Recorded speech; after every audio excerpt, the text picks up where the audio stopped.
optimism and hope drive so much of my personal and professional life. I am an anti-oppression consultant, which combines aspects of diversity, equity, inclusion. The anti-oppression gives us a more substantial way to understand why we already don't have diverse, equitable, and inclusive organizations and institutions. There's a reason behind that. There's a history behind that.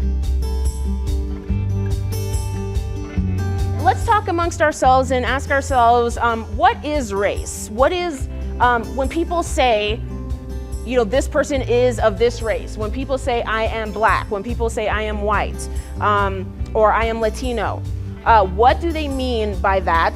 What is your current definition of race? How would you explain race to someone who has never heard of the concept before? I do a combination of community trainings. I do private trainings for workplaces.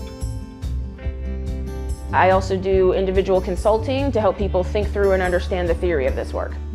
So we're going to go into the 4 eyes of oppression. And again, this is a model for understanding what oppression is and how oppression operates. And again, I use this model so that we all have kind of a collective understanding about what I mean by oppression and how that relates to any concepts we're talking about related to racism, sexism, etc. I think this work is fundamentally about solving our problems as humanity, as in why have we not been able to collectively join together and solve our problems collectively.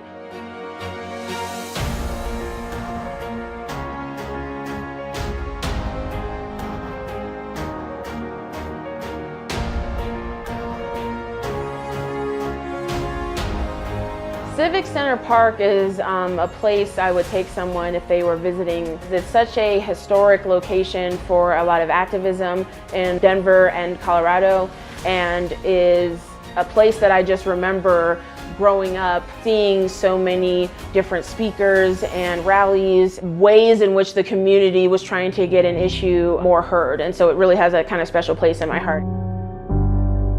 It's right in the middle of the Denver City Council building and the state capitol. So the very places that we need to change the systems we talk about in anti-oppression. And the significance of the amphitheater being at the center of that, where community members can come together and have their voices amplified, really speaks to the historic nature of the space. One of my most significant memories from Civic Center Park was actually when I was the morning MC for the 2019 Denver Women's March. And that was such an incredible moment for me, getting to speak on stage and talk to thousands of people about what I had helped build and what this march was really about.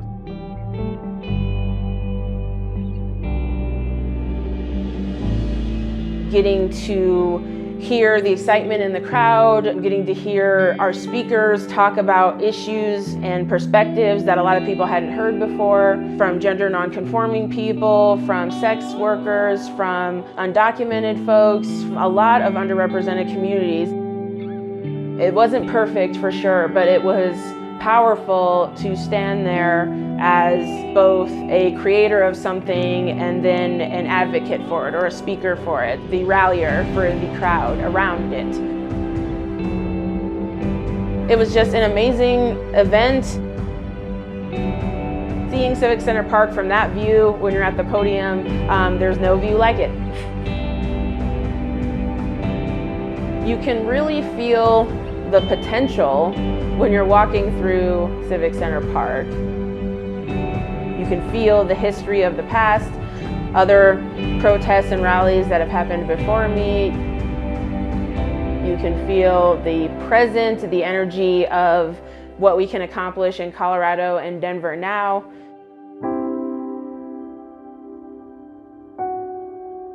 In the future, thinking about who after us will still be in this location, doing the exact same things we were doing at this time, and what will their issues be? Will we have solved the problems of now, or will they still be trying to solve the same ones today?